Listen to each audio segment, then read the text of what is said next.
juga Encik Hasnol sebagai pengerusi PIBG. Okey, guru-guru SRA Datuk Lumang Husin, SRA SK Datuk Lumang Husin dan juga para ibu bapa dan juga para pelajar. Okay, terima kasih kerana telah meluangkan sedikit masa pada malam ini untuk kita mendengarkan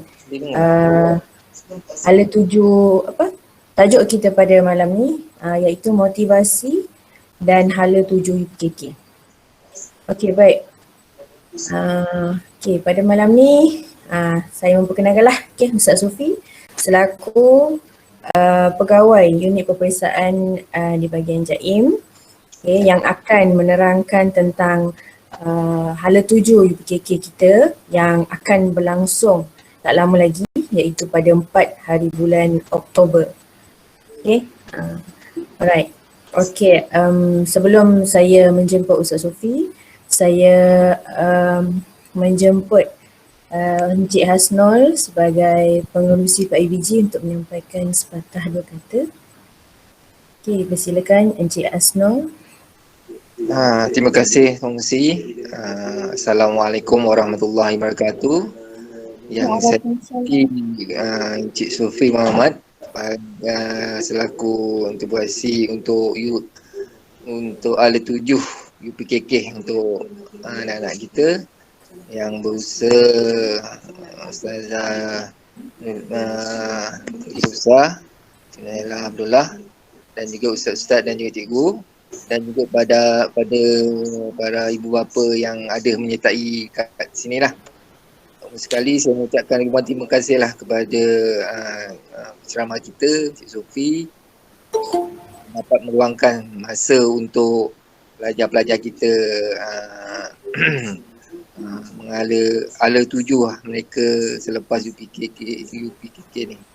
Sebanyak sedikit pun dapatlah para ibu bapa mendengar mendengarlah hala tuju untuk UPKK ni. Walaupun kita menghadapi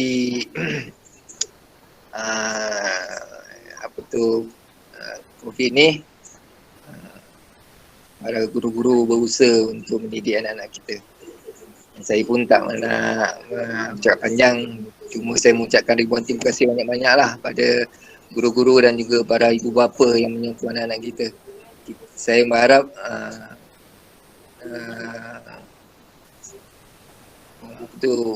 informasi ini dapat sedikit sebanyak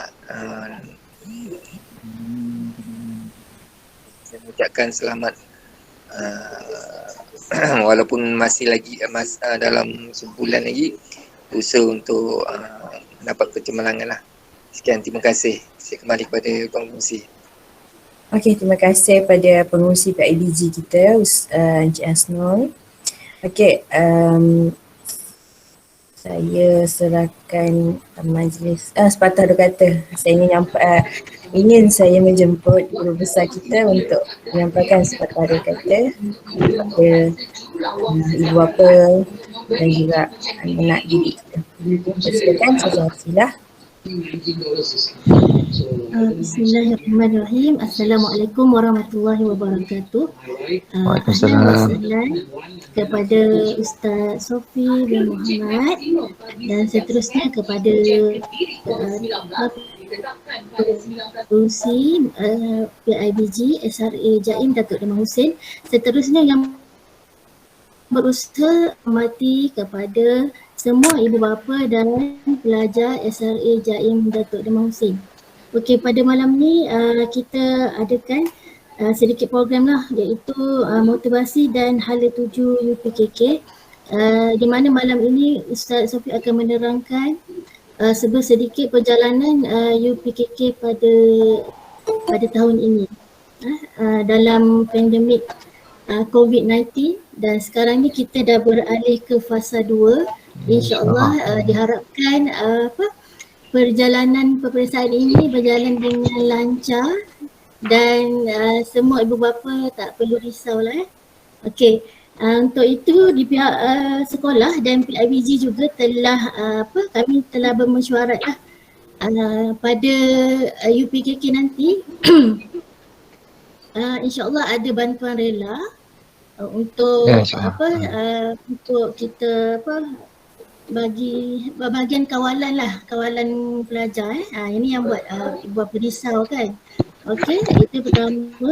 Dan juga terdapat sponsor daripada pengerusi dan juga ahli PIBG untuk makanan anak-anak pada hari tersebut. Okey, untuk itu saya serahkan kepada Ustaz Sofi untuk memberi penerangan yang lebih lanjut lah mengenai hala tuju UPKK. Sekian, terima kasih. Okay. Okey, sebelum tu sebelum Ustaz Sufi meneruskan program motivasi kita, saya terlupa.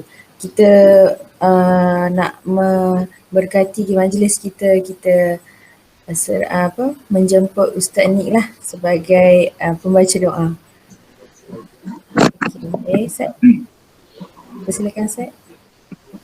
Okey, terima kasih kepada pengurusi majlis. Okey, saya minta semua guru-guru ibu bapa sama-sama kita menandatangan untuk membaca sedikit doa. A'udzubillahi minasyaitonirrajim. Bismillahirrahmanirrahim. Alhamdulillahirabbil alamin. Wassalatu wassalamu ala asyrafil anbiya'i wal mursalin wa ala alihi wa sahbihi ajma'in. Rabbi shrah lana sudurana wa yassir lana umurana wahlul 'uqdatam min alsinatina wa yafqahu aqwalana.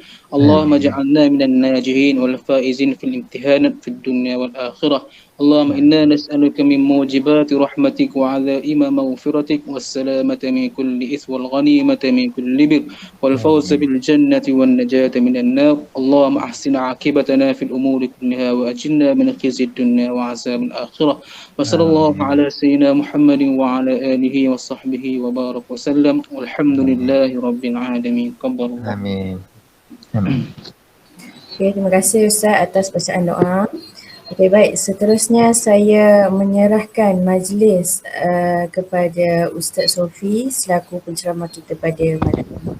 Dengan segala hormat dipersilakan Ustaz Sofi. A'udzubillahi minasyaitonirrajim. Bismillahirrahmanirrahim. Assalamualaikum warahmatullahi wabarakatuh. Waalaikumsalam. Bismillahirrahmanirrahim. Shalli wa sallim ala nuril anwar wa miftahil babil yasar Sayyidina Muhammadin khairul bashar wa ala alihi wa sahbihi azhar. Qala rabbi shrah li sadri wa yassir li amri wa hlul 'uqdatam min lisani yafqahu qawli. Subhanaka la ilma lana illa ma 'allamtana innaka antal alimul hakim. Asyhadu an la ilaha illallah wa asyhadu anna Muhammadan abduhu wa rasuluh. Qala Allah Ta'ala fi Quran, a'udzubillahi minasyaitonir rajim. Ya ayyuhallazina amanu sabiru wassabiru warabitu wattaqullaha la'allakum tuflihun.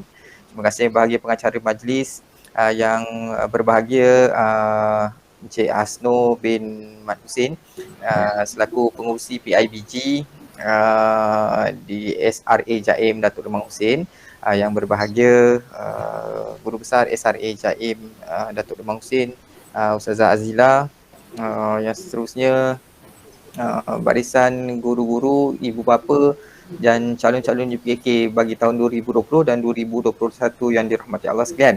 Alhamdulillah, bersyukur kita kepada Allah Subhanahu Wa Taala kerana hari ini pada malam yang berbahagia ini kita dapat bertemu dalam satu taklimat ataupun program yang telah diaturkan oleh pihak sekolah secara GM, yang mana saya telah diundang dan juga telah diamanahkan menyampaikan perkara ataupun taklimat berkaitan dengan pelaksanaan dan juga pengurusan UPKK.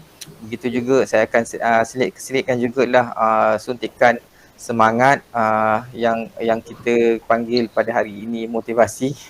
Saya bukan motivator tetapi kita akan beri sedikit suntikan semangat dan juga keyakinan kepada ibu bapa ini untuk menggagahkan anak-anak ini untuk hadir ke sekolah pada 4 hari bulan Oktober nanti, insya-Allah. Baik, insya-Allah. Izinkan saya terlebih dahulu saya ucapkan terima kasih kepada semua, terutamanya pengurusi PIBG, Encik Hasno, dan juga semua AJK dan juga ibu bapa yang terlibat yang memberikan sumbangan kepada pihak sekolah, terutamanya penyediaan dressing rela. Sebab saya telah menasihatkan kepada pihak sekolah untuk menyediakan rela dekat luar pagar, sebab untuk mengawal dari segi pergerakan. Saya tak nak nanti sekarang ada yang viral ibu bapa ataupun pelajar-pelajar pintu pagar sekolah. Jadi saya telah menyarankan kepada pihak sekolah untuk menyediakan sekurang-kurangnya khidmat rela lah untuk mengawal keadaan kat luar tu, insyaAllah. Alhamdulillah. Itu dah selesai dan saya dimaklumkan tadi makan ataupun makan pelajar-pelajar ataupun calon-calon ni pun juga disponsor. Oh hebat, memang hebatlah. Tak semua sekolah boleh buat macam ni. Amin. Tahniah kepada pihak PIBG dan juga pihak sekolah serta ibu bapa yang berikan kerjasama, yang komited, yang komitmen yang penuh bagi pelaksanaan untuk UPKK ini. Alhamdulillah. Kita sebenarnya di peringkat Jabatan Agama Islam Melaka banyak kekangan dari segi terutamanya bajet. Namun begitu kita sedaya upaya berusaha untuk untuk menyediakan prasarana yang terbaik untuk memastikan UPKK pada tahun ini yang mana kita faham jumlah calonnya 2 kali ganda berbanding dengan tahun lepas. Tahun lepas kalau 7,900, tahun ini 15,828 orang calon negeri Melaka sahaja yang akan menduduki PKK pada tahun ini. Jadi 2 kali ganda jumlahnya, dan untuk itu kerja pun 2 kali ganda dan komitmen daripada ibu bapa juga kita harapkan berganda dekat situ. Okey ya. Izinkan saya untuk malam ini untuk tidak bercakap secara mendatar ataupun seperti pembaca berita, buletin utama, sebab kita faham nanti kalau saya cakap macam tu nanti kadang takut nanti ada juga yang terlena dekat depan kamera. Okey ya, izinkan saya kita bicara santai saja pada malam ni, boleh tuan-tuan dan puan yang dirahmati sekalian serta para pelajar calon PKK. Baik. Seperti kita sedia maklum, sebelum saya pergi kepada slide saya, saya ingin memaklumkan terlebih dahulu untuk tahun ini JAKIM masih lagi meneruskan ataupun selagi JAKIM telah berpesan kepada pihak negeri, pengurusan negeri, selagi tiada makluman apa-apa daripada pihak JAKIM, maknanya UPKK akan diteruskan mengikut seperti yang telah dijadualkan. Jadual semua dah dapat kan? Jadi kalau diikutkan 4 hari bulan Oktober sehingga 7 hari bulan Oktober bertulis. Okey. Sekarang dalam tempoh sekarang ini fasa untuk kita panggil apa? Untuk lisan Al-Quran, Syafawi Quran sedang berlangsung, sedang berjalan, dan saya percaya dan yakin guru-guru sedang melaksanakan ujian Syafawi Quran kepada calon-calon UPKK ini. Okey. Apapun kita tak dapat nak laksanakan ujian Syafawi Quran ini secara bersemuka sebab sekolah masih belum boleh dibuka, jadi kita buat secara online. Bukan terpaksa tau. Memang kaedahnya kena laksanakan secara online. Okey, sama ada online ke PDP ataupun secara bersemuka ke, kita panggil pelaksanaan itu, pentaksiran itu tetap boleh berjalan. Bukan kata kita terpaksa buat online. Bukan terpaksa, sebenarnya bukan paksa pun. Memang benda tu boleh dilaksanakan secara online atas talian. Begitu juga JAKIM dia ada standby plan. Jangan risau tuan-tuan dan puan sekalian. Kita pun risau kan JAKIM ni betul ke tak betul nak UPKK jalan juga ni 4 bulan ni dengan keadaan macam ni, belah-belah-gibu ni kan. Macam mana keadaan kita nak hantar anak ke sekolah. Saya faham ibu bapa semua pun risau. Okey, saya dimaklumkan oleh pihak sekolah tadi, JAKIM kami telah mengedarkan SOP. Dia ada SOP pelaksanaan kafah dan juga belakang tu ada pelaksanaan untuk peperiksaan bertulis pentaksiran, yang mana SOP itu pakai SOP yang telah pakaikan semasa SPM pada tahun 2020. Tahun lepas punya SPM lah. Jadi SOP itu JAKIM telah edarkan kepada JAIM telah edarkan kepada sekolah-sekolah dah dapat. Jadi kita guna pakai SOP tersebut. Namun begitu terdapat penyelarasan dan juga sedikit pindaan berdasarkan kepada kesesuaian negeri Melaka. Kita ada part yang kita boleh guna pakai, ada part yang kita kena gantikan dengan klausa yang lain. Macam tu, okey. Apapun taklimat itu kita akan bagikan kepada pihak sekolah untuk dari segi pelaksanaan peperiksaan bertulis nanti bersama-sama dengan ketua pengawas. Pun begitu, kita di negeri Melaka, Jabatan Agama Islam Melaka melalui bahagian pengurusan pendidikan JAIM, kita masih mengharap lagi JAKIM akan umumkan sesuatu dalam tempoh yang terdekat ini. Sama ada dia anjak sedikit ke depan ke peperiksaan ini ataupun dia gunakan kaedah plan alternatif yang lain ke. JAKIM sebenarnya dia cakna tentang situasi semasa. Walaupun begitu, JAKIM telah standby beberapa plan alternatif untuk pentaksiran sebab makluman daripada pihak bahagian pendidikan JAKIM memaklumkan bahawa pentaksiran tidak semestinya berlaku hanya di sekolah secara bersemuka. Pentaksiran boleh dilaksanakan dengan pelbagai kaedah dan cara serta medium. Itu. Okey. Jadi kita pegang yang tu dulu. Namun begitu, apa-apa pun tertakluk kepada pengumuman daripada JAKIM, selagi tak ada pengumuman, selagi tu kita menganggap peperiksaan bertulis itu berlangsung di sekolah. Boleh Jadi kita bersedia ke arah itu. Kami di jabatan pun bersedia ke arah itu. Kita dah siapkan pengawas dari segi dokumentasi apa semua borang semua kita dah siap-siap dah. Dari segi tagging dan sebagainya. Okey. Sekarang ni kita menganggapkan sebagai UPKK itu UPKK bertulis berlangsung di sekolah pada 4 hingga 7 Oktober. Okey, namun begitu jangan risau, ada beberapa SOP yang saya akan highlightkan dalam taklimat pada kali ini, terutamanya mereka ataupun calon-calon dan guru-guru yang terjejas akibat daripada COVID. Dia ada garis panduan, dia ada guideline yang tertentu. Jangan risaulah jangan risau. Dia tak macam yang lepas-lepas dia agak longgar kan. Budak pelajar boleh berkumpul dekat luar pagar ataupun kita panggil apa? Ada pelajar tu, ada sekolah-sekolah, certain sekolah tu dia biarkan hasil murid dia berkumpul kat luar pagar, tunggu ibu bapa keluar baru lepaskan keluar. Tak ada. Dia tak boleh berkumpul. Kali ni memang tak boleh berkumpul langsung. Tak boleh. Sampai saja di pintu pagar, contoh saya bagi contoh gambaran awal supaya melegakan sedikit kegusaran ibu bapa ni. Sampai saja di pintu pagar, katakan 4 hari bulan Oktober tu nanti peperiksaan bertulis, sampai saja di pintu pagar SOP seperti biasa kita akan ikut, iaitu ambil suhu, lepas tu kemudian kita akan bagi hand sanitizer. Kalau nak bawa hand sanitizer sendiri pun boleh, tak ada masalah. Yang penting pakai sebelum masuk ke pintu pagar ataupun masa masuk pintu pagar tu pakai, ambil suhu, terus dia akan bawa ke dewan peperiksaan ataupun bilik peperiksaan dia. Dia tak boleh merayau ke mana-mana, tak boleh duduk kantin kan, duduk surau ke apa, tak boleh. Selesaikan kat rumah, nak solat ke apa benda ke, selesaikan kat rumah. Okey, sampai dekat situ duduk dekat meja dia masing-masing, tak boleh bergerak ke mana-mana kecuali ke tandas sahaja. Itu pun ditemani oleh pengawas peperiksaan. Okey, pergi tandas, selesai pergi tandas, terus ke meja peperiksaan semula. Okey, dengan taklimat ringkas daripada ketua pengawas, peperiksaan bermula, kemudian peperiksaan ketas pertama habis, kalau sekiranya ada waktu rehat ataupun ada sidang ataupun kita panggil ketas yang seterusnya pada sesi yang kedua, pada waktu rehat itu, waktu yang dikatakan waktu makan itu, pelajar pun tidak dibenarkan berganjak daripada meja masing-masing. Dia duduk diam-diam kat situ.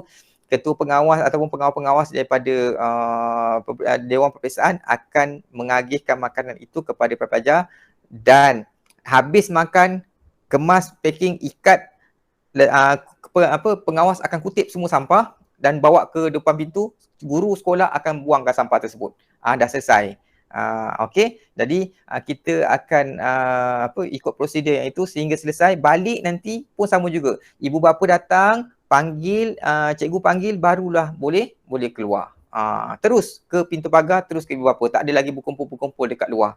Tak boleh lagi. Okey, ikut prosedur yang itulah. Itu antara gambaran awal prosedurnya secara kasar sahaja. Okey, in detailnya saya akan terangkan kepada guru besar nanti, insya-Allah. Baik. Tuan-tuan dan puan yang dirahmati sekalian, saya nak sharekan slide saya pada ni. Kita mula slide saya. Okey, ada ibu bapa, ada juga para pelajar Okey. Okey, boleh nampak slide saya? Mana satu ni? Ni dia. Okey. Boleh nampak slide saya? In case saya minta kepada pihak sekolah, in case tiba-tiba saya hilang dalam radar. Saya hilang dari radar. In case tiba-tiba saya hilang, internet saya tiba-tiba problem ke dan sebagainya, tolong maklumkan dengan saya by WhatsApp Saya tak nak nanti saya cakap seorang 10 minit, itu aku cakap seorang 10 minit tau, cakap tu macam seorang tak bagi tahu saya dah offline. Ustaz, kata rupanya dah 10 minit aku cakap seorang, kena patah balik. Okey, baik, insya-Allah. Baik, tuan-tuan dan puan yang dirahmati Allah sekalian serta ibu bapa dan anak-anak murid, peperiksaan utama di SRA JAIM pagi tahun 2021 hanya ada satu, iaitu UPKK. Tidak seperti tahun-tahun yang sebelum PPSAM, kita telah membatalkan UA T6. okey, ujian amali tahun 6 bagi tahun 2021 bagi memberi laluan kepada murid-murid tahun 6 yang mana UPKK 2020 ini untuk menduduki atau memberi fokus kepada kurikulum tahun 5 bagi persediaan untuk menduduki UPKK. Okey, yang akan insya-Allah dilaksanakan serentak pada 2000 pada bulan 10 nanti insya-Allah. Okey, ramai yang tanya adakah soalan tahun 5 dengan murid-murid tahun 6 tu sama? Memang sama. Insya-Allah sama Okey, yang mana soalan tahun 5 dia jawab kertas soalan yang sama dengan pelajar-pelajar tahun 6 ni. Okey, baik. Untuk itu tahun 6 kita telah putuskan untuk mengguna pakai kurikulum tahun 5. Dia tak guna kurikulum tahun 6 walaupun dapat buku teks tahun 6 tetapi kita masih lagi mengguna pakai kurikulum tahun 5 untuk memberi peluang kepada murid-murid tahun 6 UPKK 2020 ini untuk mempersiapkan diri untuk UPKK. Okay. Kalau dia belajar kurikulum tahun 6 nanti kecelaru mana nak kejar sana, mana nak capai sini, jadi fokus kepada satu kurikulum sahaja. Okey. Okey, tuan-tuan dan puan sekalian, negeri-negeri lain pun banyak yang buat macam tu. Okey. Saya minta maaf bagi pihak bahagian pengurusan pendidikan Jaim terutamanya dari segi penyediaan buku teks kepada murid-murid tahun 6. Kami tidak mampu untuk menyediakan buku teks tahun 5 kepada murid-murid tahun 6 sebab atas kekangan kewangan ataupun stok tak banyak. Yang ada murid tahun 5 pegang buku tu pun, buku tahun 5 yang kita serahkan kepada murid tahun 5 pun ada yang tak cukup, masih lagi yang tak cukup lagi. Ada yang dapat pun dah lunyai-lunyai, dah tak layak dia gelar buku dah. Buku yang jenis tak ada bucu, bulat, kembang-kembang je ujungnya tu. Pun ada yang dapat juga kan, pakai sajalah. Anak saya dapat tak ada muka surat, ada 2-3 muka surat hilang. Yang terkoyak, yang terconteng dan sebagainya, tak apalah, kita lah repair, tak apa, tak ada masalah. Yang penting buku tu masih boleh diguna pakai. Okey, tuan-tuan puan sekalian tapi saya percaya sekolah-sekolah telah menyediakan bahan bantu mengajar yang backup, maksudnya bahan bantu mengajar dari segi nota-nota, nota padat, modul kan, untuk anak-anak murid tahun 5 dan tahun 6 ni sebagai persiapan untuk menduduki PKK. Okey, baik tuan-tuan dan puan sekalian, U86 tahun ni je batal ni, tahun depan insya-Allah ada tahu. Apa kepentingan U86 ni? U86 dekat darjah 6 bukan hanya untuk memenuhkan ruang kekosongan yang ada pada darjah 6 tu, bukan. Sebenarnya U86 kita memberi fokus kepada amali dan praktikal, terutamanya kepada 4 subjek teras yang utama, iaitu Al-Quran, Jawi, Bahasa Arab dan juga Ibadah. Kita bagi fokus kat situ. Contoh kalau katakanlah amali tu kan ataupun ibadah, soalan dia dia berkisah tentang solat. Bukan cerita kata solat terus ada markah, bukan. Cikgu tengok je, bukan macam tu. Bukan kata okey sekarang solat subuh 2 rakaat, ustazah nak tengok. Okey dah selesai solat subuh. Okey dah selesai. Okey kalau macam ni punya solat, macam ni punya markah. Tak, dia tak berlaku macam tu. Untuk U86, guru-guru akan membimbing para pelajar ini untuk, walaupun betul dari segi bentuk ujian, tetapi dia akan guide pelajar ini sehingga pelajar itu boleh laksanakan dengan cara yang betul. Dia macam tu. Okey, bukan kata okey sekarang ni berdiri tegak. Okey, kaki kat mana, mata pandang mana, tak payah goyang. Okey, baca niat. Okey, niat tu tak betul. Betulkan tangan ni. Okey. Okey, sujud kat mana? Anggota sujud. Betulkan kaki. Tangan kat mana? Dia macam tu. Memang guru bertanggungjawab untuk tu, walaupun guru penilai tetapi guru bertanggungjawab untuk membetulkan kesilapan pelajar pada waktu yang sama juga pada sesi ujian tersebut, sehingga pelajar itu boleh buat dengan cara yang betul. Dia macam tu. Okey. Dari segi pemarkahan nanti dia ada guideline untuk pemarkahan, walaupun dibetulkan pada ketika itu juga kita telah memberikan garis panduan untuk memberi markah yang macam mana kepada pelajar ni. Okey. Yang paling penting ialah kita nak mempersiapkan diri pelajar tahun 6 ni untuk melangkah, sebelum dia melangkah ke darjah 6. Dia melangkah ke tingkatan 1. Masuk tingkatan 1 nanti barulah tengok solat dia ni budak-budak SRA ni dulu ni, solat dia macam ni, mengaji dia bagus kan, dia macam tu. Mengaji ni contohnya subjek Al-Quran bukan hanya baca sahaja tau, dia ada hafazan, dia ada kefahaman dan sebagainya, tajwid. Okey, bukan kata boleh baca Quran maka dapat A. Tak. Begitu juga dengan UPKK ya. Buat betul UPKK nampak macam senang. Ada kertas 1, kertas 2, kertas 1 tilawah, tadarus, kertas 2 hafazan dan juga kefahaman. Tapi dia ada tajwid. Okey, macam contohnya yang lepas ada dapat 7A, 1B. B ialah Al-Quran.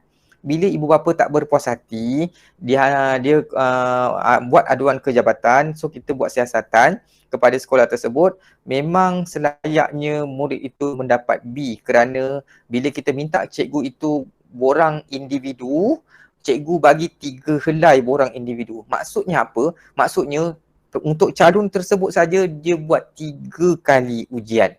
3 kali repeat untuk Al-Quran itu. Barulah dapat B.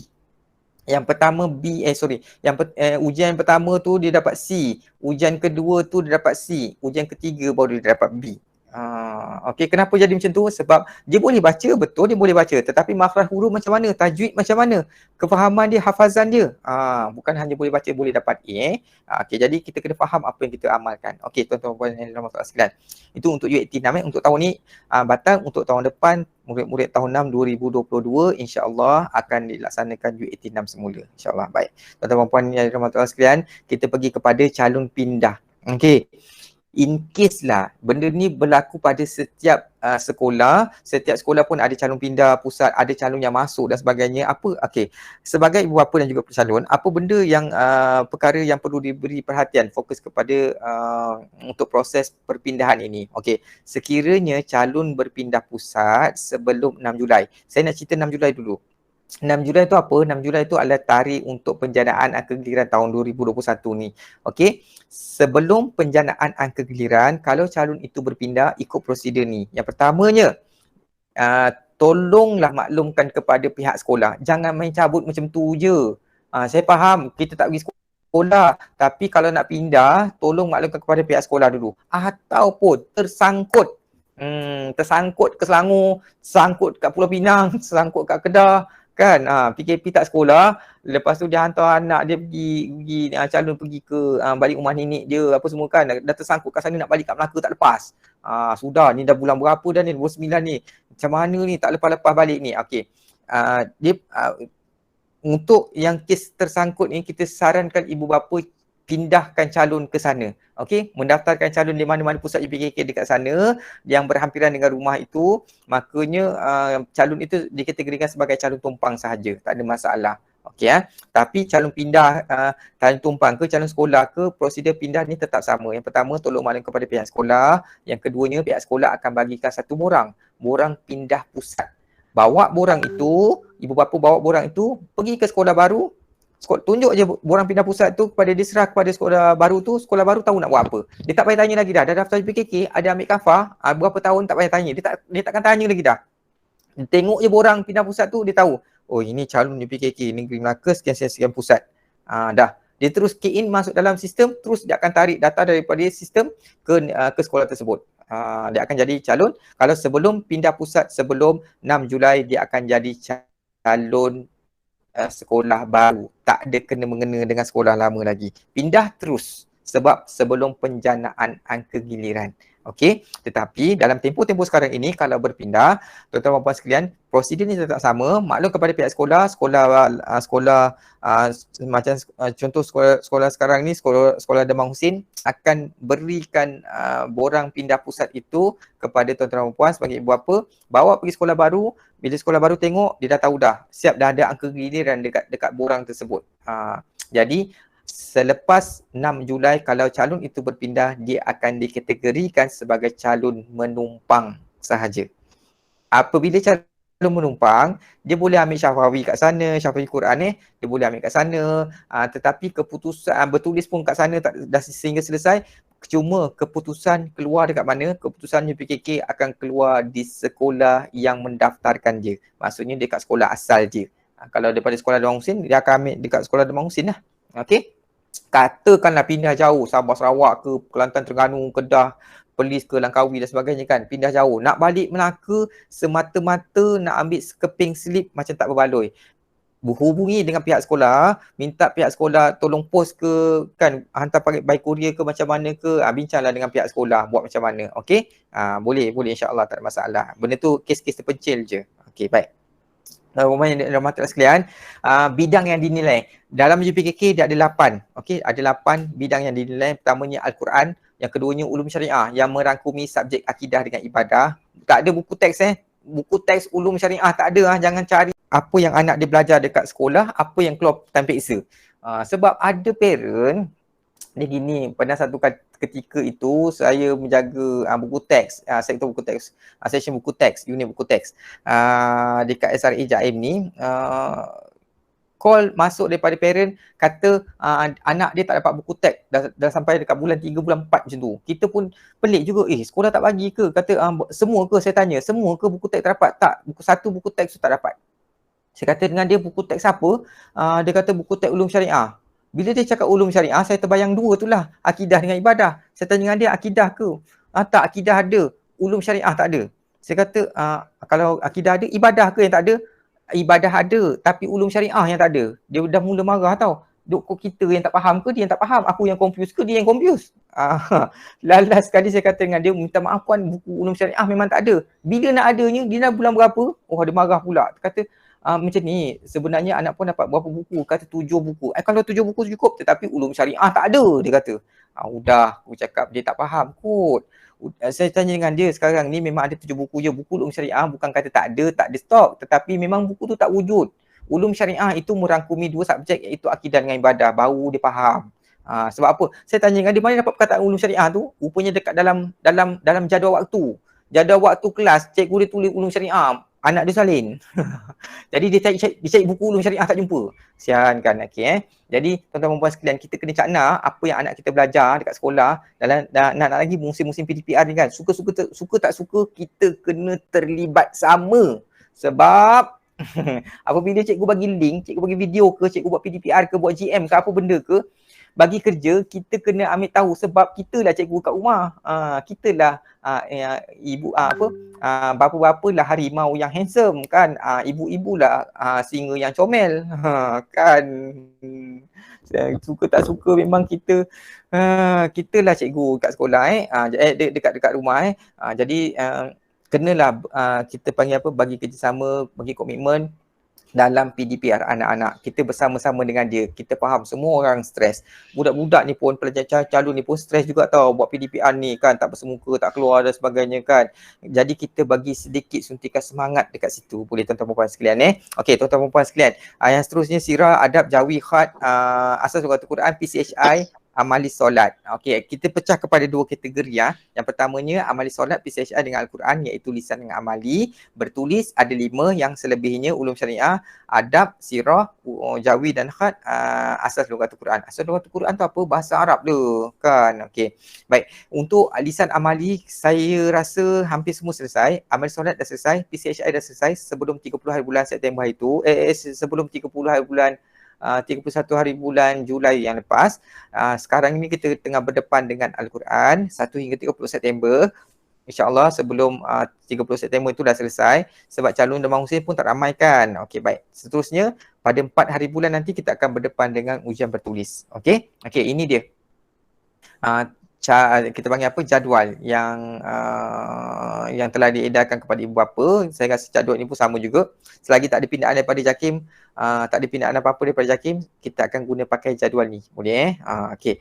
Isnin 4 hari bulan hingga 7 Oktober tu ulum syariah, sirah dan selebihnya bertulis itulah. Dia ada SOP beberapa SOP yang perlu diikuti, terutamanya yang terlibat dengan COVID ini. Saya akan bagi tahu dengan tuan-tuan puan sekalian berkaitan dengan pengurusan kes-kes khas ataupun in case berlaku pada calon ataupun anak-anak kita, apa nak dilakukan, apa tindakan yang perlu dibuat. Okey, tuan-tuan puan sekalian, saya minta tolong hari Isnin hingga hari Khamis ni persiapkan diri anak-anak itu, maksudnya dari segi jaga kesihatannya kan, jaga pemakanannya supaya anak itu bersedia dari fizikal dan juga mentalnya.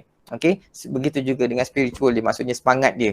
Okey, kita bagi semangat untuk dia untuk menduduki PKK yang akan berlangsung pada 4 hari bulan Oktober ini secara bersemuka di sekolah, insya-Allah. Okey, tuan-tuan puan-puan sekalian, saya pergi kepada isu dan permasalahan.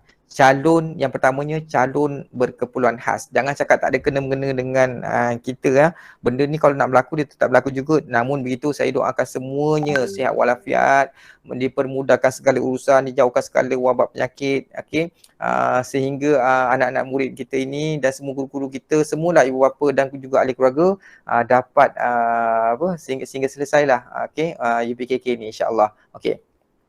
Calon berkeperluan khas yang pertama, contohnya apa dikategorikan dengan calon berkeperluan khas.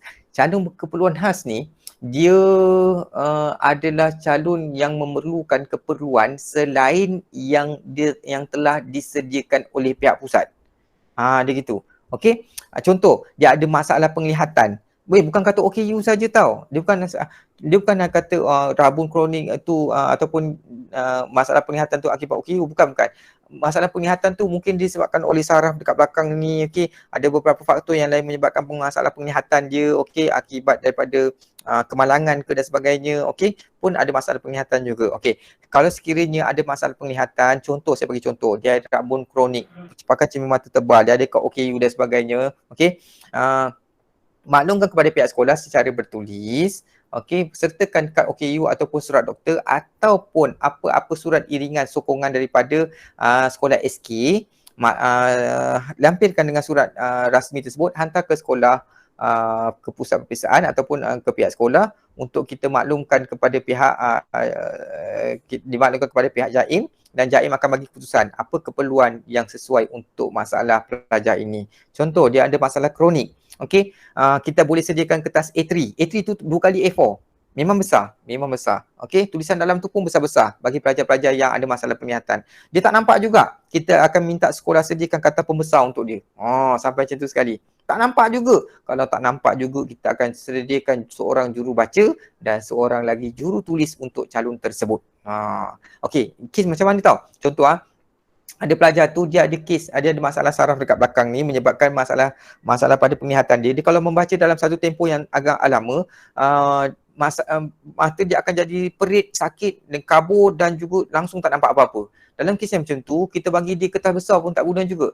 Okey, jadi kita terus lantik seorang jurubaca dan seorang juru tulis untuk dia. Jurubaca tu bacakan soalan, dia dengar, dia jawab, juru tulis tuliskan jawapan dia. Okey, tapi semua tu berekod dah. Dia ada rekod suara. Maksudnya memang betul jawapan pelajar itu yang tu. Okey.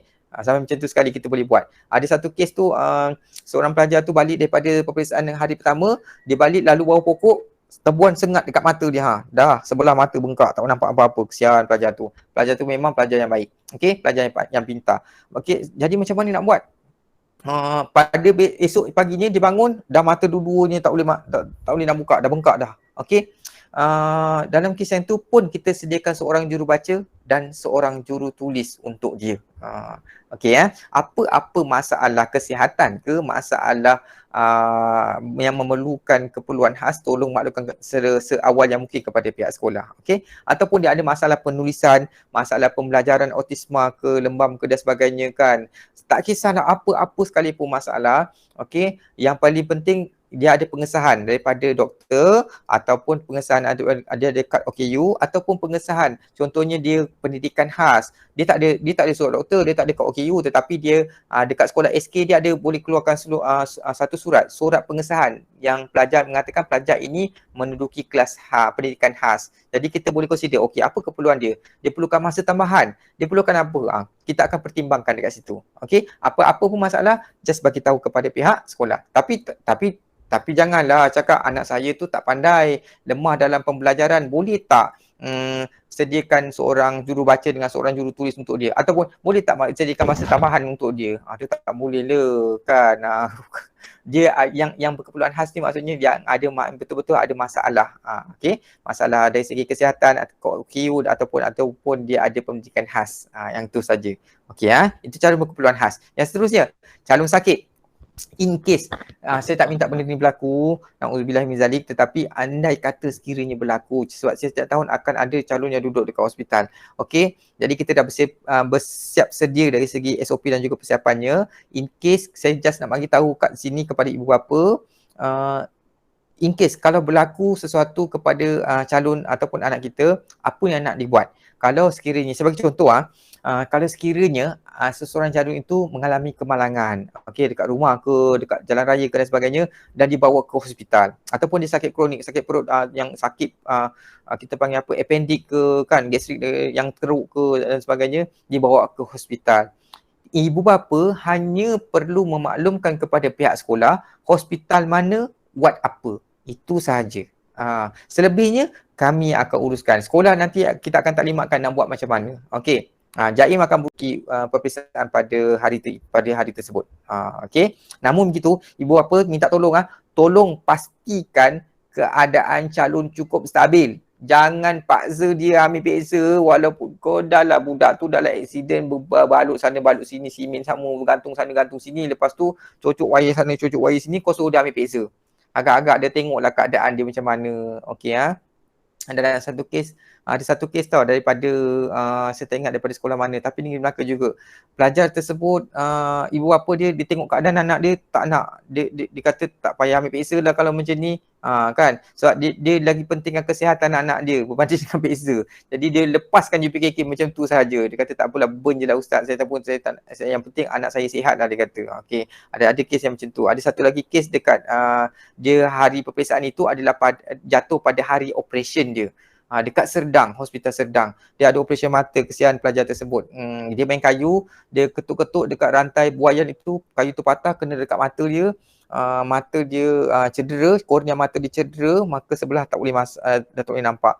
Pada hari peperiksaan itu adalah hari untuk dia operate mata tersebut. Jadi ibu tu kata kita sarankan kepada dia untuk dia menangguhkan tarikh pembedahan itu, tapi dia kata nak dapatkan tarikh daripada doktor pakar itu bukannya senang, maka masa berbulan-bulan untuk dapatkan tarikh itu. Jadi dia tak nak lagi anak dia tunggu lagi.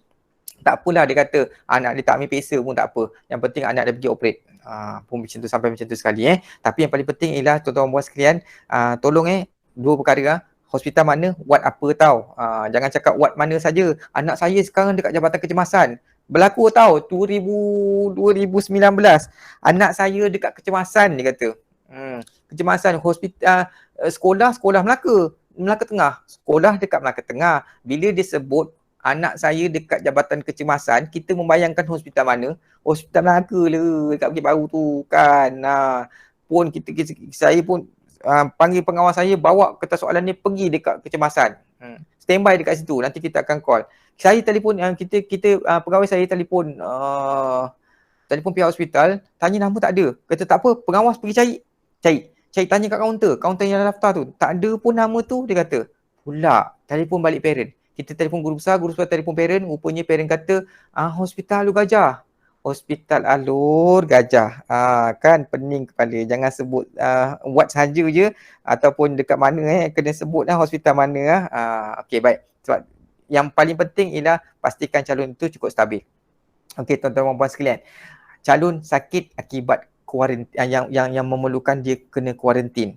Penyakit berjangkit yang selain daripada COVID. Dia ada COVID, dia ada SOP yang lain. Nanti kan kejap lagi saya bagi tahu, okey. Penyakit berjangkit ataupun sakit kronik. Contohnya dia kena chicken pox, cacar ke, demam campak ke, ataupun sekarang ni, dalam tempoh sekarang ni, sesama, batuk, demam pun kita akan tolak dia ke tepi. Maksudnya bukan tolak ke tepi apa.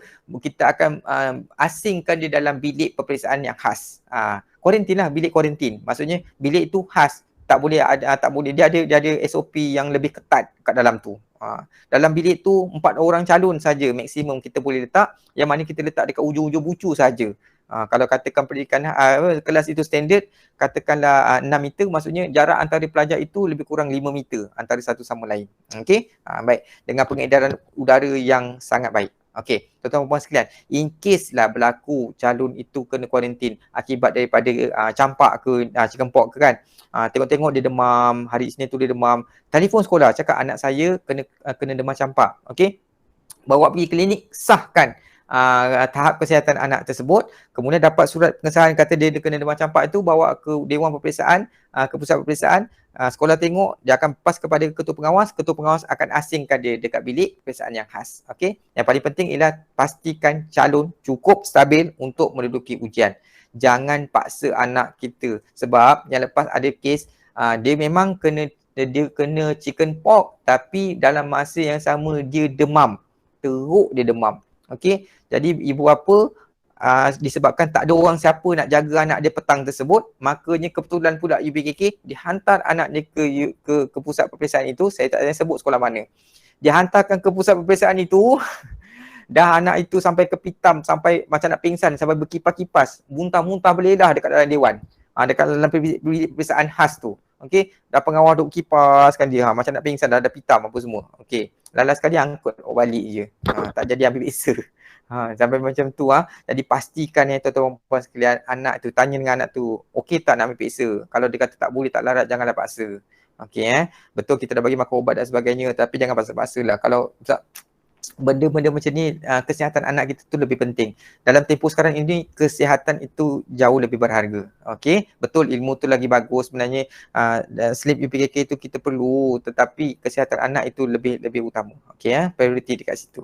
Okey tuan-tuan dan puan sekalian, hal kecemasan yang kedua iaitu urusan keluarga. In case lah ada hal kematian ke, sakit ternak ke, memerlukan kita berada ataupun balik kampung tu pula luar daerah ataupun luar negeri Melaka, makanya apa perlu tindakan ibu bapa buat? Hanya perlu memaklumkan kepada pihak sekolah alamat penuh lokasi yang dituju.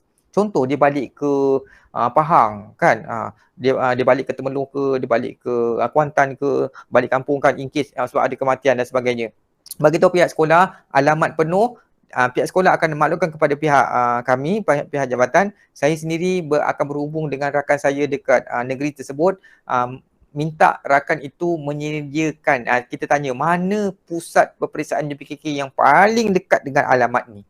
So kalau dia kata kalau kat sini ada sekolah SK tu ada sekolah, ada kelas kafar, ada pusat UPKK. So ibu bapa ataupun penjaga perlu menghantar anak ke lokasi ataupun pusat peperiksaan yang telah ditetapkan oleh Jabatan Agama. Okey, kita dah tetapkan, maka kena hantar dekat situ. Jangan pergi pula ke mana. Okey, ada satu kes dekat negeri lain dia cerita oleh rakan-rakan saya. Dia dah tetapkan, Jabatan Agama dah tetapkan lokasi pusat peperiksaan untuk calon tersebut dekat negeri ni. Tiba-tiba dia nak hantar anak dia pergi sekolah lain sebab mak saudara dia jaga periksa dekat situ, ada bertugas dekat situ. Tak boleh lah. Jadi kena hantar dekat lokasi yang kita telah tetapkan. Ada satu kes dekat negeri Melaka juga, parent tak sedia untuk menghantar anak ke lokasi tersebut sebab dia kata kita dah bagi alamat. Dia kata, Ustaz minta maaf, saya tak boleh hantar anak saya ke situ. Kenapa? Sebab dia kata sekolah tu jauh Ustaz, 7 km daripada rumah kampung saya ni. Tak ada siapa nak mengantar dia. Semua tengah sibuk menguruskan jenazah. So dalam kes yang macam tu kita tak boleh nak buat apa-apa lah. Takkan kita nak tempah Grab untuk bulat, memang tak boleh lah. Memang dikategorikan sebagai tidak hadir sahaja. Jangan risau tuan-tuan dan puan-puan sekalian, kalau balik kampung, kecemasan, kita faham mana sempat nak capai baju uniform sekolah bagai semua, kita faham. Okey, tak apa, tak ada masalah. Yang paling penting, pelajar itu hadir ke Dewan Peperiksaan mengenakan pakaian yang menutup aurat mengikut jantina masing-masing. Itu je. Okey ikut jantina masing-masing tahu. Kalau lelaki pakai telekung pun tutup aurat tahu. Yang faham tak faham sudah. Okey tapi yang paling penting tu contoh-contoh. Lelaki tak bawa baju seragam sekolah pun tak apa. Pakai t-shirt, kalau boleh t-shirt berkollar, pakai tracksuit, pakai slipper, pergi ambil periksa. Boleh? Bawa lah pensel dengan pemadam sendiri. Boleh, tak ada masalah. Okey, kecemasan. Memang semua kita pun terima pelajar yang dalam keadaan yang kecemasan macam tu. Yang perempuan pakai t-shirt dengan panjang, tak ada baju kurung pun tak apa, t-shirt lengan panjang, pakai seluar tracksuit, pakai sandal pergi ambil beza. Boleh, tak ada masalah. Kecemasan. Okey, dalam kes yang macam tu sekolah akan terima seadanya. Pelekat meja, slip kehadiran, semua dah ada dekat situ. Just duduk dekat situ, ambil periksa seperti biasa.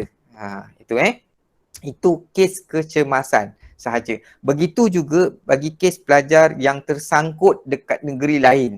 Dia cari sekolah tak jumpa. Dia nak pindahkan pelajar, dia dah tersangkut ke sana. Dalam tempoh sebulan ni saya minta pelajar parent yang menelpon jabatan, kalau kata tersangkut dekat negeri-negeri tertentu tak lepas balik ke Melaka, makanya kita akan minta dia pindah pusat ke sana. Ikut prosedur pindah kan. Pindah pusat ke sana lebih mudah. Jadi kalau cari tak jumpa juga. Tak tahu lah kat mana sekolah kafar yang ada dekat situ. So tak apa, in case kalau berlaku macam tu, seminggu sebelum kita akan berhubung terus dengan dengan rakan saya dekat sana untuk kita sediakan satu tempat ataupun carikan lokasi untuk UPKK dia berdasarkan kepada alamat yang dibagi tu. Pun macam tu juga boleh. Okey Itu kes-kes kecemasan sahaja. Okey. Baik tuan-tuan dan puan sekalian. Saya nak pergi kepada pengurusan calon bergejala. Tuan-tuan dan puan-puan yang dirahmati Allah sekalian. Okey. Kita tak minta, tetapi in case kalau berlaku itu kepada anak-anak kita, apa perlu tindakan yang kita buat? Okey, ada 3 kategori . Yang pertamanya calon bergejala, yang keduanya calon di kuarantin. Okey. Yang ketiganya calon positif COVID.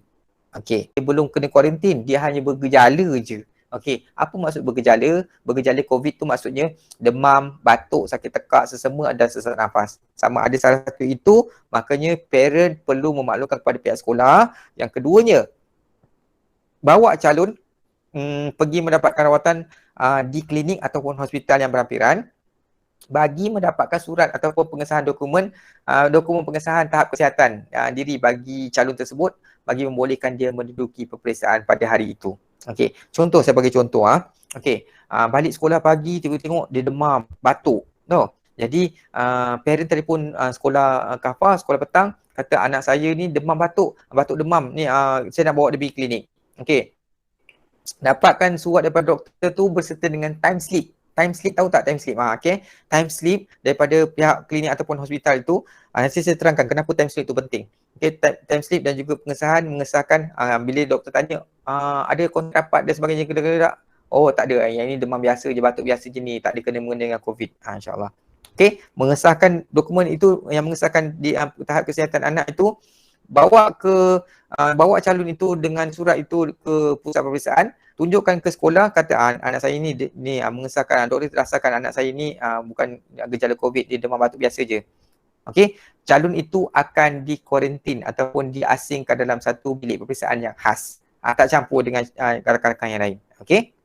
Okey, itu calon yang bergejala. Okey, tapi yang paling penting pastikan calon cukup stabil untuk menduduki ujian. Sama seperti tadi juga. Dia demam betul, tetapi tengok dia keadaan dia boleh ambil periksa tak? Kalau dia kata boleh, hantarlah ke sekolah. Kalau dia kata tak boleh, tak apalah. Okey. Okey, dia ada satu prosedur khas dia berita baik untuk tahun ni 2021. Dalam situasi yang pertama, bila calon itu dibawa ke klinik mengesahkan dia bebas gejala COVID, calon dibenarkan menduduki peperiksaan pada hari itu. Yang paling penting, dia hadir ke pusat peperiksaan tidak lebih daripada 30 minit selepas waktu peperiksaan mula. Maka calon itu dibenarkan untuk menduduki peperiksaan pada hari yang sama dan diberi gantian masa. Bukan saya cakap, itu SOP daripada JAKIM. Okey, kita yang itu kita akur untuk memberikan gantian masa kepada pelajar itu. Contoh, saya bagi contoh tau, macam ni. Dalam satu situasi, calon itu dibawa ke klinik, balik-balik sekolah pukul 1 macam tu, demam, bawa pergi klinik, sampai klinik ramai orang, pukul 2.30 baru selesai. 2.30 juga bermulanya kertas peperiksaan pada hari itu. Paper pun, UPKK pun mula 2.30 juga. 2.30 baru selesai dekat klinik sana. Nak lari ke, bawa ke pusat peperiksaan, ke sekolah pula, nak ambil UPKK pula. Dah ambil masa lebih kurang 20 minit. Okey. Calon hadir ke Dewan Peperiksaan pada 2.50 petang. 2.30 mula, 2.50 boleh datang. 20 minit lambat. Jadi, adakah calon itu dibenarkan masuk? Ya, calon itu dibenarkan menduduki peperiksaan pada hari yang sama. Kalau sekiranya dia disahkan bebas COVID, duduklah periksa dekat situ. Ataupun asingkan dia dekat dalam bilik peperiksaan yang khas. Dan diberi gantian masa tidak lebih daripada 15 minit. Okay. Masa diberi tidak lebih daripada 15 minit. Tetapi kalau sekiranya dia sampai 30 minit lambat, lebih daripada 30 minit, dan lepas 30 minit, contoh dia sampai dia start 2.30, sampai 2.45.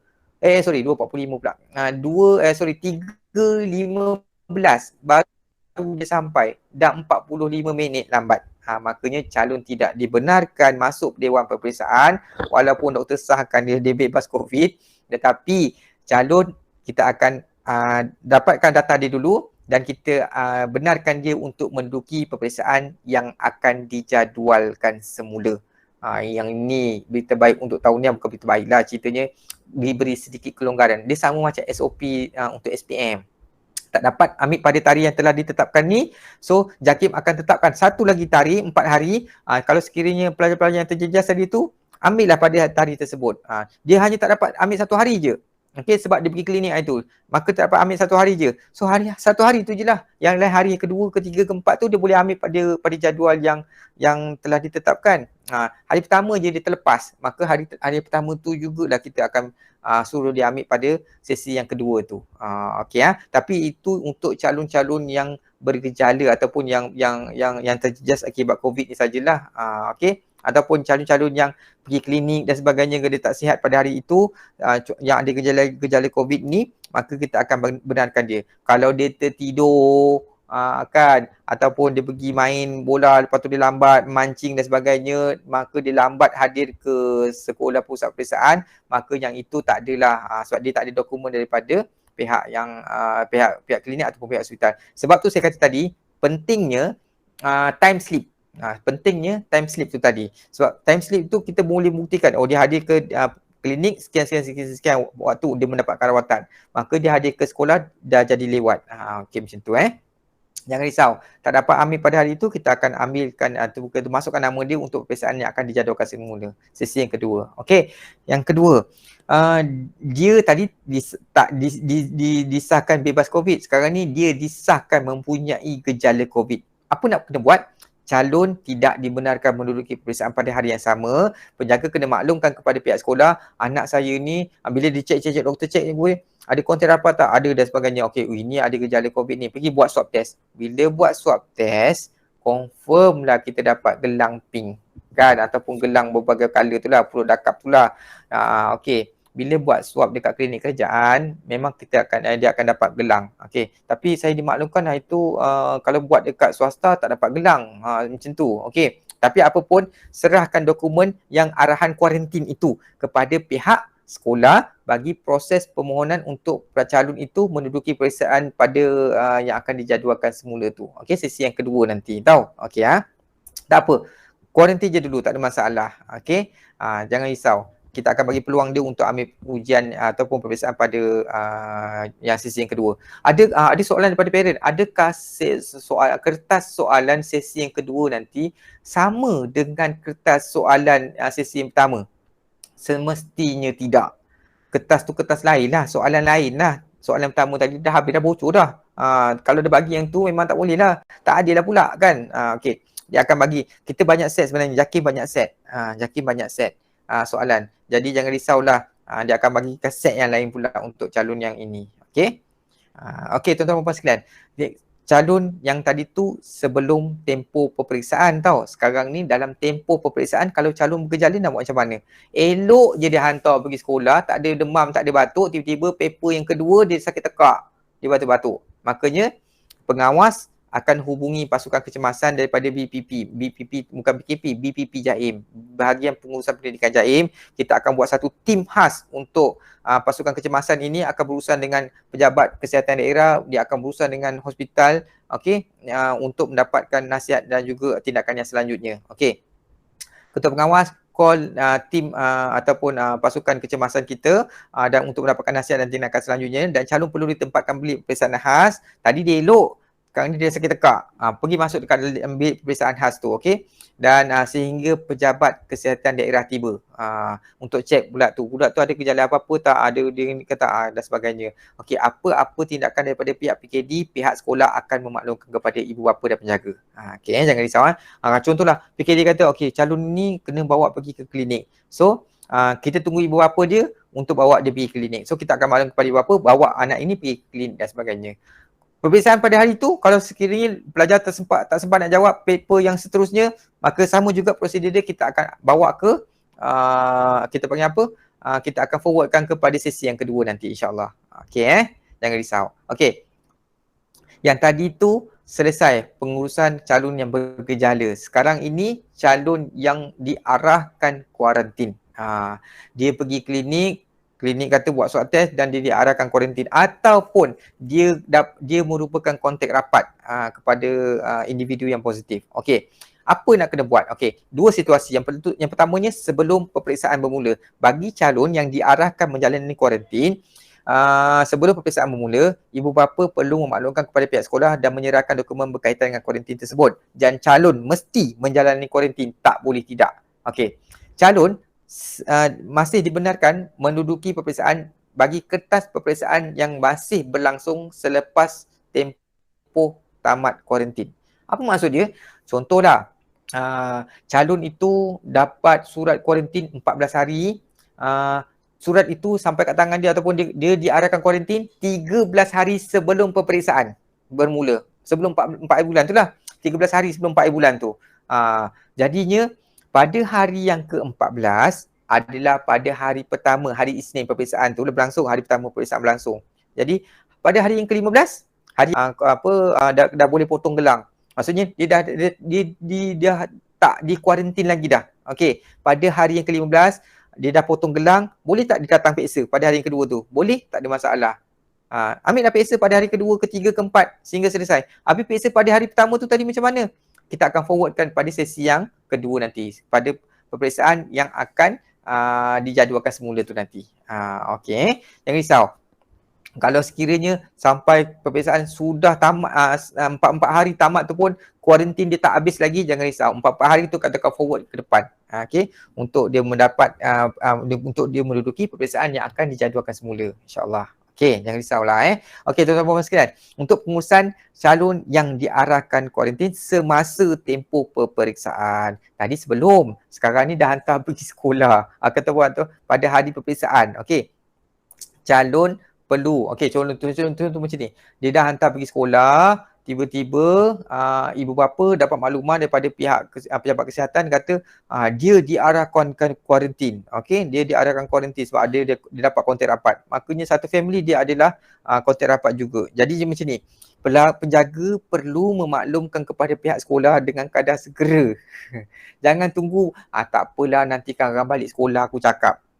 Jangan macam tu. Dah hantar anak, tiba-tiba kita dapat call daripada KKM, kita terus call sekolah cakap anak calon telah diarahkan kuarantin oleh pihak PKD ataupun pihak pejabat kesihatan. Maka ketua pengawas akan bawa calon itu ke bilik peperiksaan yang khas, okey, dan kita tunggu tindakan daripada pejabat kesihatan daerah untuk tindakan yang selanjutnya. Okey, tapi kan calon sama juga seperti tadi, katakanlah calon di kuarantin 3 hari. Okey, 3 hari je dia di kuarantin. Makanya calon dibenarkan untuk menduduki peperiksaan pada hari yang keempat. Boleh, tak ada masalah selagi tempoh peperiksaan itu masih berlangsung.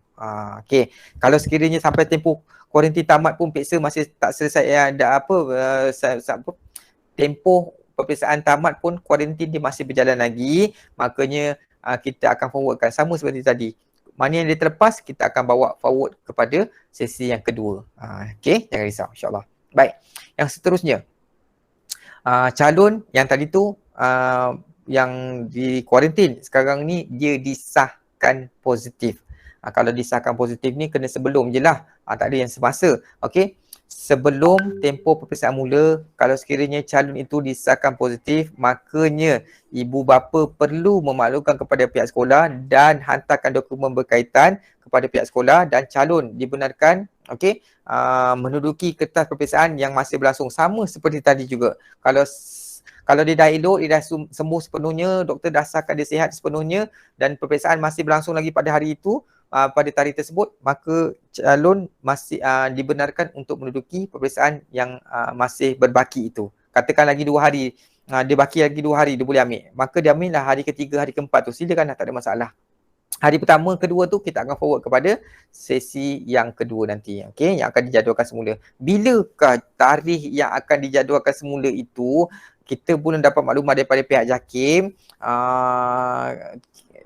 Tapi kan kalau ikutkan garis panduan untuk pengurusan peperiksaan, dia akan dilaksanakan dalam tempoh lebih kurang 30 hari daripada tarikh penangguhan tersebut, peperiksaan itu. Okey, dalam tempoh 30 hari itulah standby sahaja. Okey, insya-Allah. Nanti JAKIM akan bagi tarikh ataupun jadual yang akan peperiksaan yang akan dijadualkan semula itu, insya-Allah.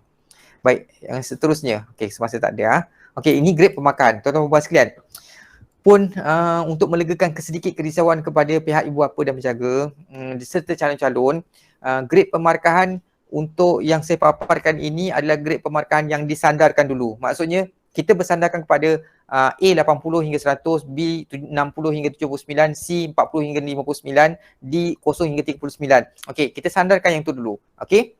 Namun gitu, JAKIM telah memaklumkan kepada pihak negeri satu kaedah mekanisme untuk grade pemarkahan bagi tahun 2021 ini dia akan buat sedikit penambahbaikan. Maksudnya memandangkan kepada PDPR, situasi PDPR sekarang ni tak boleh nak bersemuka, PDPR tidak dapat dilaksanakan secara menyeluruh.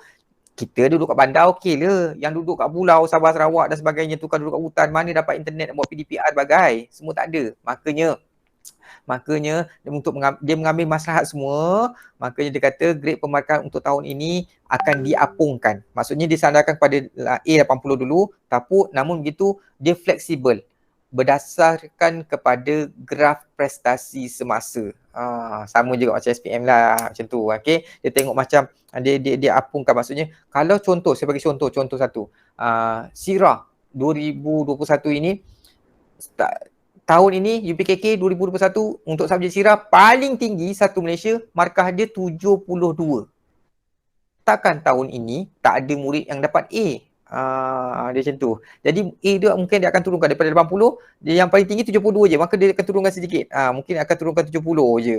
Macam tu. Okey, dia apungkan macam tu, dia fleksibel. Okey, untuk melegakan sedikitlah sebab kita faham PDPR tak dapat menyeluruh, murid-murid pun agak kurang bersedia dari segi tak seperti tahun-tahun yang sebelum-sebelumnya tu kan. Jadi kita apungkan sekali berdasarkan kepada prestasi semasa, insya-Allah. Dia fleksibel.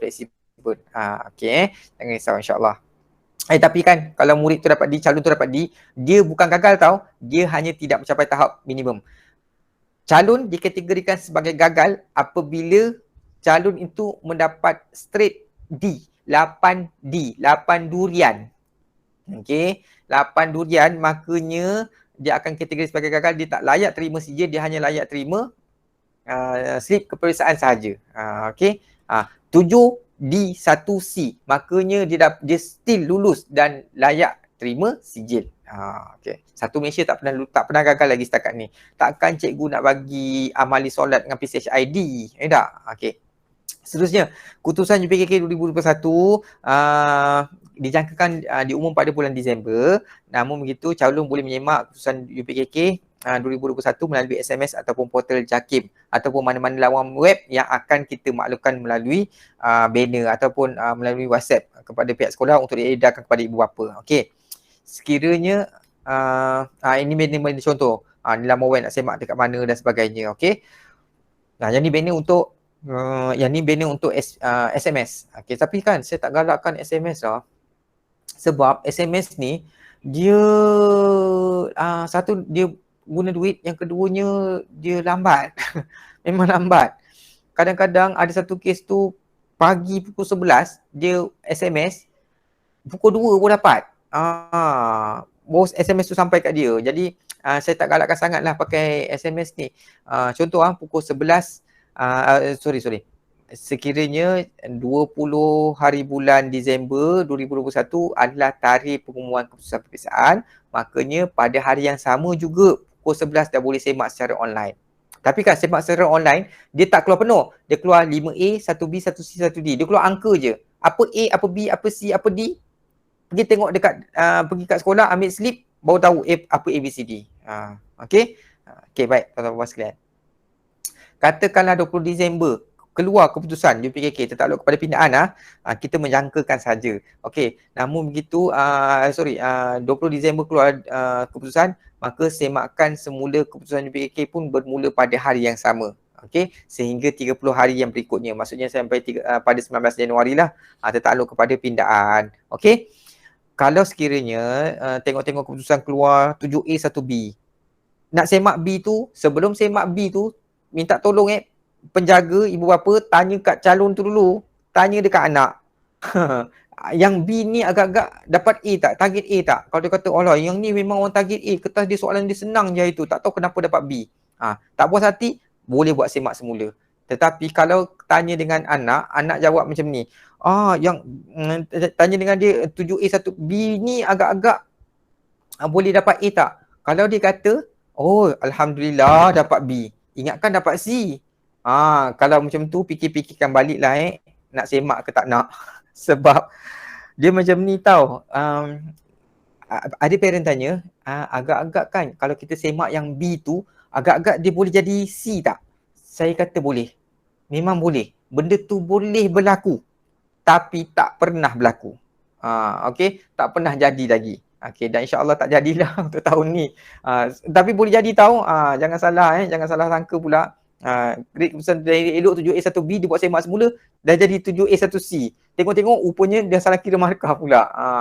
Boleh jadi tahu, tapi tak pernah jadi lagi insyaAllah. Tapi kalau sekiranya nak buat semakan semula, borang itu boleh ambil dekat unit akademik ataupun section pengurusan akademik, bahagian lepas tu slip keputusan yang original sertakan. Sertakan slip keputusan original. Kenapa? Sebab kita akan keluarkan slip keputusan yang lain. Sama ada ke slip keputusan yang baru, sama ada dia berubah ataupun tidak dia punya keputusan dia. Okey, sama ke tak sama ke, berubah ke tak berubah ke, kita akan keluarkan yang baru. Sebab tu kita naik yang original. Okey, berserta dengan wang pos ataupun kiriman wang. Pakai money order lah, kiriman wang lebih mudah. RM10 untuk setiap subjek. 3 subjek RM30. Yang boleh semak semula hanya 5 subjek bertulis sahaja. 3 subjek amali dan lisan tak boleh.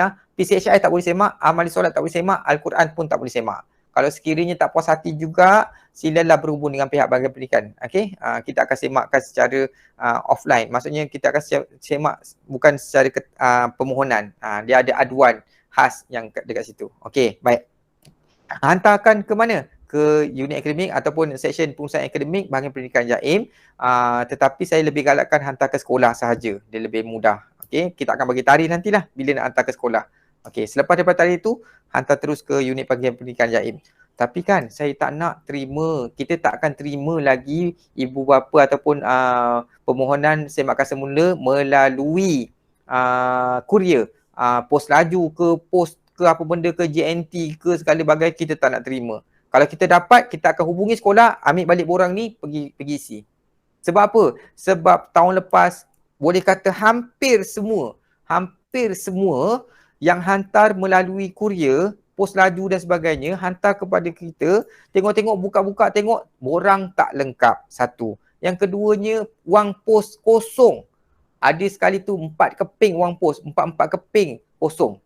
Suci murni kat belakang. Yang keratan tepi tu pun tak koyak lagi. Kalau aku tulis nama aku sekarang, lepas duit KFC. Kan? Ini minta tolong tuan-tuan dan puan-puan sekalian, kita tak terima tahu untuk permohonan ni. Kalau tak lengkap, kita akan terus telefon sekolah, sekolah datang kat pejabat pendidikan, isi lengkapkan, baru hantar semula kepada kami. Sebab apa yang lepas-lepas kita tak telefon, kita yang bila tak lengkap, siapa yang kena lengkapkan? Muka ni lah yang kena lengkapkan, sebab saya penyedia yang bertugas untuk UPKK. Okey, jadi tuan-tuan tolong tuan-tuan dan puan sekalian, tolonglah hantar melalui sekolah ataupun hantar direct kepada bahagian pendidikan JAIM. Kita akan semak dulu, okey ke tak okey, lengkap ke tak lengkap, baru kita akan terima proses permohonan tersebut. Okey, baik insya-Allah. Okey, tuan-tuan dan puan sekalian, saya nak masuk sikit kebat untuk kebat, untuk UPKK dia ada kebat tau, tapi kebat dia tak sama macam akademik, subjek-subjek akademik, subjek dia macam tu, tak sama dengan aliran perdana. Dia begini, saya akan terangkan dengan cara yang paling mudah. Saya takkan cerita tentang konstruk, tentang aras kesukaran, saya tentang 5.99 teras dan sebagainya. Benda tu tak nak cerita, nanti akan pening. Saya tak nak cerita dalam bahasa pentaksiran. Saya akan cerita dalam bahasa yang paling mudah untuk tuan-tuan dan faham, supaya tuan-tuan dan puan-puan boleh guide kepada anak-anak ni untuk dia membantu dia untuk jawab soalan kebat nanti. Okey, macam ni. Kebat dalam pendidikan Islam ataupun kafah, dia macam ni. Yang pertamanya, untuk tackle soalan ni, dia kena tahu. Tahu tu maksudnya apa? Dia belajar PDPR, dia menghafal ke, ataupun dia membaca ke, dia ada ilmu, maka dia tahu. Okey, ada benda input dalam kepala dia, maka dia tahu. Yang kedua, dia kena amal apa yang dia tahu. Dia kena buat, dia kena praktik, dia kena buat amali. Yang ketiganya, dia kena faham apa yang dia amal. Baru dia boleh jawab soalan kebat. Ada soalan subjek-subjek tertentu, contoh seperti akidah, dia kena faham apa yang dia tahu. Dia macam tu. Okay, dia macam ni. Saya gambarkan apa yang saya masukkan dengan 3 perkara itu tadi. Contoh dengan soalan ni. Okay. soalan ni berusaha kebat. Iyyaka na'budu wa iyyaka nasta'in. Ni bukan soalan UPKK sebenar tau. Andai kata soalan ini keluar, tiba-tiba muncul soalan ini dalam UPKK tahun 2021 ini hanya kebetulan sahaja ya, sebab soalan ini saya dah buat pada tahun 2019 lagi. Okey, saya dah guna pakai. Okey. Sebab apa? Sebab apa saya pernah buat teknik menjawab soalan, tiba-tiba soalan yang saya create itu keluar sebiji macam UPKK yang sebenar pada tahun tersebut. Okey, tapi saya terlibat dengan pentaksiran UPKK di peringkat kebangsaan, jadi kita kalau boleh elakkan soalan sebenar itu dalam slide kita. Dia macam tu. Okey Tapi benda tu tiba-tiba keluar pula sebab kita buat banyak set, kita pun tak tahu set yang mana keluar. So set saya buat satu set, dua set, yang lain-lain orang buat, yang pengubah yang lain buat lagi set-set yang lain. Jadi kita pun tak tahu set yang mana yang Zakir nak keluarkan. So kita panggil apa? Kebetulan sahaja. Okey. Iyyaka na'budu wa iyyaka nasta'in, nyatakan satu adab yang berjalan berkaitan dengan ayat di atas. Ayat itu surah Al-Fatihah. Calon tahu tak? Calon tahu. Memang tahu. Dia ada input. Okey, yang pertama dia tahu. Tahu, dia dah belajar surah Al-Fatihah, semua orang tahu. Okey, dia dah hafal. Yang keduanya, dia amal tak? Memang amal. Dalam mana? Dalam solat. Okey. Surah Al-Fatihah dia tahu dan dia amalkan dalam solat. Bagus, dua dah lepas. Dia faham tak apa yang dia amal? Kalau dia tak faham maksud ayat itu, agak-agaknya dia boleh jawab tak soalan ni? Itu maksud saya tadi tu. Okey. Dia ceritanya, dia tak cerita dekat, dia dulu keluar soalan, nyatakan satu adab berjalan. Senang now. Budak hafal je adab berjalan tu, letak je satu kat sini. Pakai kasut, dah selesai. Mulakan dengan langkah kaki kanan, dah selesai. Pakai menutup aurat, macam tu kan. Sekarang ni tak ada. Dia nak relatekan dengan stimulus tu ataupun rangsangan itu ataupun ayat tersebut. Okey. Macam mana kita nak tolong bantu guide anak kita untuk jawab soalan kebat ni ataupun bila berdepan dengan situasi ini. Contoh, saya bagi ni untuk ibu bapa bantu anak-anak untuk bagi guide kat dia, jalan, tunjukkan jalan ke arah jawapan, bukan bagi jawapan. Kalau kita bagi jawapan walaupun dalam PDPR anak, kalau kita yang bagi jawapan, bukan kita tolong sebenarnya, kita tolong musnahkan dia, tahu. Tolong perempuan sekalian, kita faham kadang-kadang kita stres. Engkau ni aku faham, aku ajar pun tak faham juga. Mestinya aku jawab. Dia macam tu, senang macam tu je. Mestinya kata soalan tu, ni jawapan dia ni jawapan dia, macam ni jawabnya. Dia pula yang jawab, anak mengangguk aja. Macam tu. Itu kita tak tolong tuan-tuan puan sekalian. Okay, jadi kita nak tolong, kita tolong dorong dia ke arah jawapan itu. Okay, macam mana nak dorong ke arah jawapan? Macam ni, saya ajar. Okay, yang pertama, dia kena tahu maksud ayat tersebut. Tanya dengan calon, tanya dengan anak kita.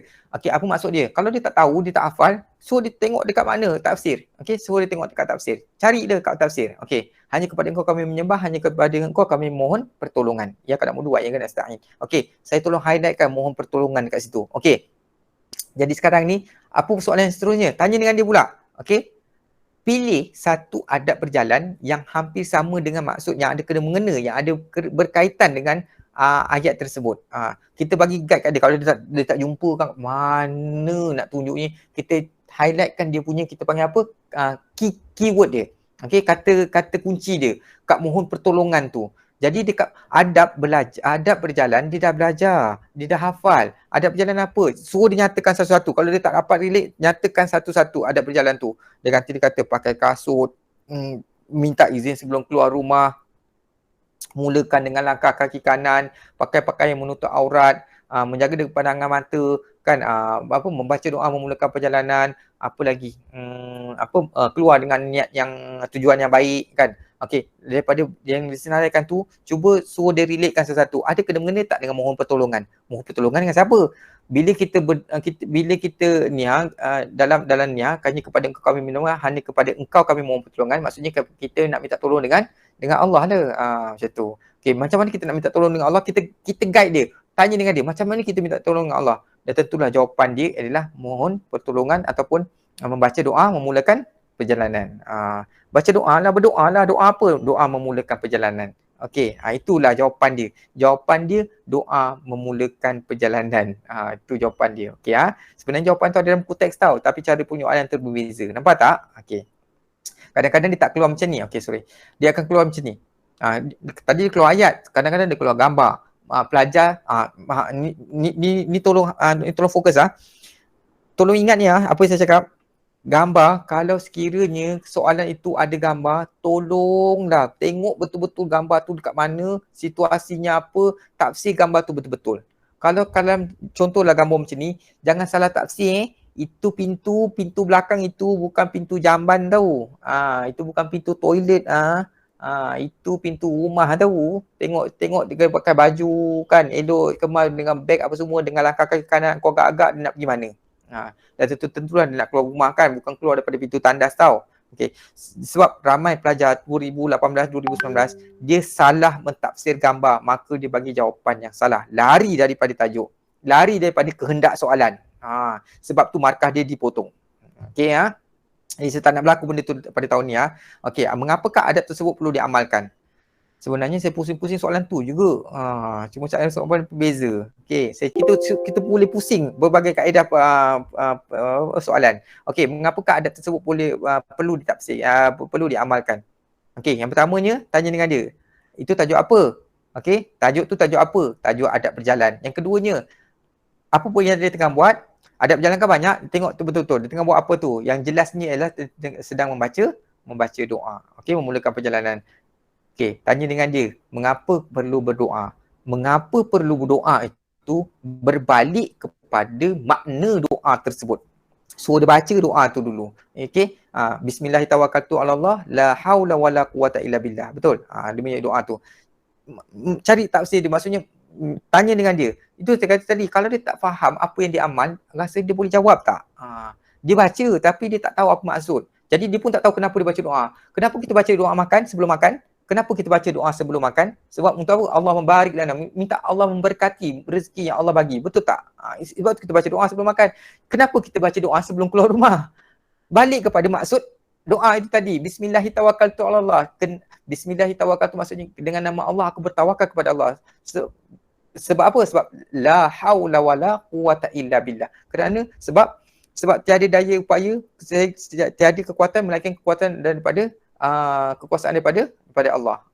Maksudnya macam tu. Maksudnya kita tahu Allah itu paling power. Tak ada kuasa yang boleh menandingi kuasa Allah. Maksudnya kita minta apa dengan dia? Kita minta pertolongan ataupun kita minta dia melindungi perjalanan kita. Dia macam tu. Okay, kita guide pelajar ataupun calon sampai dia boleh jawab. Dia macam tu. Okay, dorong dia ke arah jawapan itu. Sama juga dalam situasi dekat rumah tuan-tuan dan puan-puan sekalian. Berlaku dekat sekeliling keluarga kita sebenarnya kebat ni. Contoh, sebagai contoh paling simple lah. Kan, kita suruh anak buat sesuatu, kita jangan bagi tahu sebab je. Bagi tahu sebab dia kenapa. Tolong apa kita panggil? Tolong cuci tolong lap pinggan sebelum apa? Sebelum hidang makanan kan kita ada lap pinggan contoh macam tu kan. Kenapa? Bagi tahu dengan dia kenapa?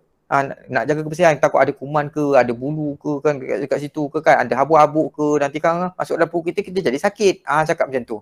Okey, so, bila kita bagi tahu sebab apa yang kita suruh, lepas tu kita bagi tahu apa sebab, kita larang sesuatu, kita bagi tahu sebab, kalau lepas tu kita bagi tahu dengan dia, kalau buat juga kita larang sesuatu, kalau dia buat juga apa kesan dia. Itu semua merangsang kemahiran berfikir dia. Boleh kita bantu dekat situ. Sebab jangan bantut, jangan apa? Jangan matikan proses pembelajaran anak itu. Belajar bukan kat PGPR je tau, bukan kat handphone je tau. Sekarang ni bukan dengan cikgu je tau. Dekat rumah situasi tu pun dalam suasana pembelajaran dia juga. Jadi kita sebagai ibu bapa perlu memberikan kerjasama dekat situ untuk apa, kita terlibat samalah dengan pembelajaran anak-anak dekat rumah walaupun secara tidak langsung ataupun secara langsung. Boleh? Okey, macam tu yang apa saya pesan tadi tu. Okey. Saya tak nak cerita yang ni, saya nak cerita tentang nak ke mana hala tujuan PKK. Sikit je lagi, 5 minit sebelum kita pergi kepada sesi soal jawab. Boleh tuan-tuan sekalian Tadi kita mula pukul 8 ni, pukul 9.30 kau. Okey.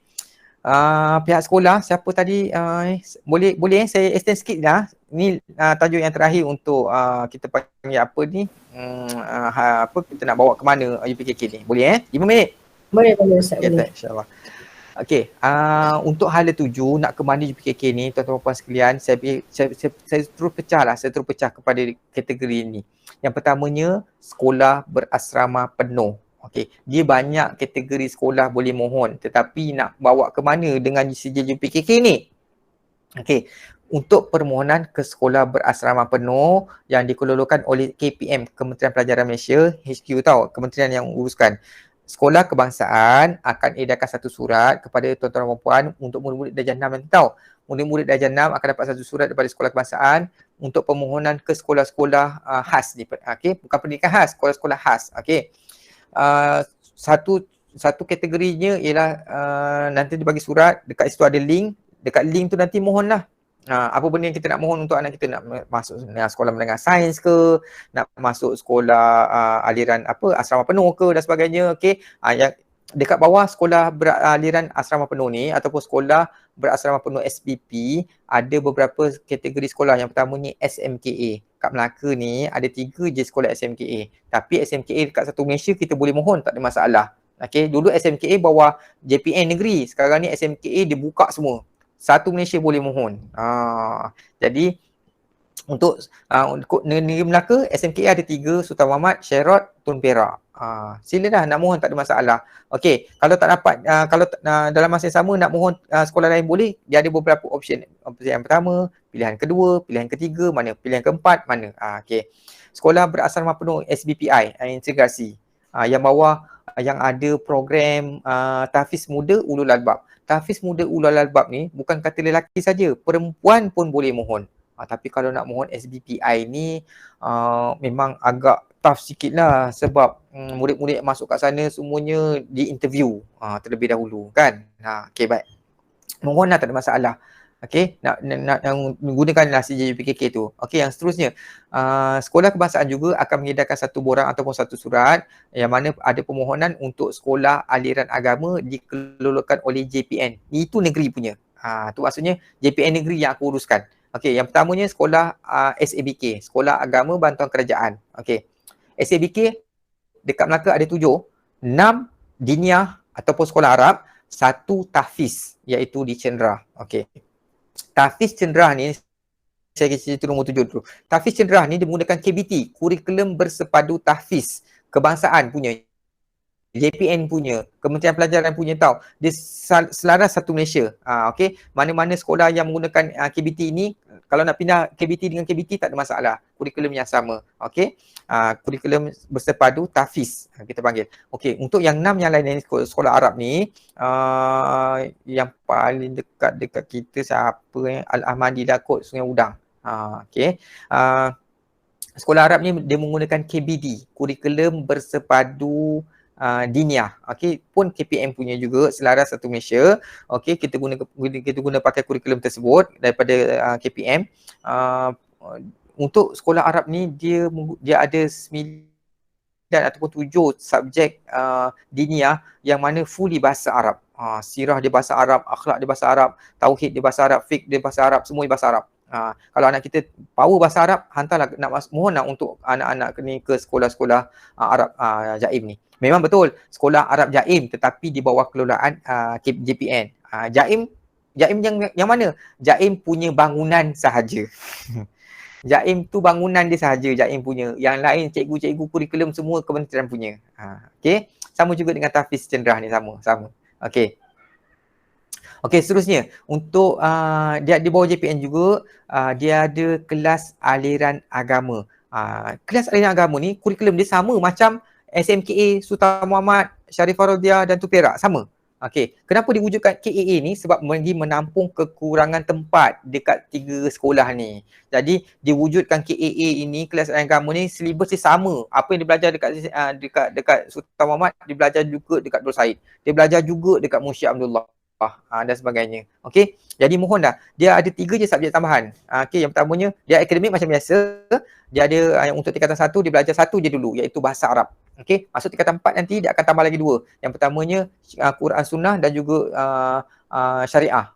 Okey, yang tu je. Yang lain semua seperti biasa. Okey, bahasa pengantar adalah bahasa Melayu.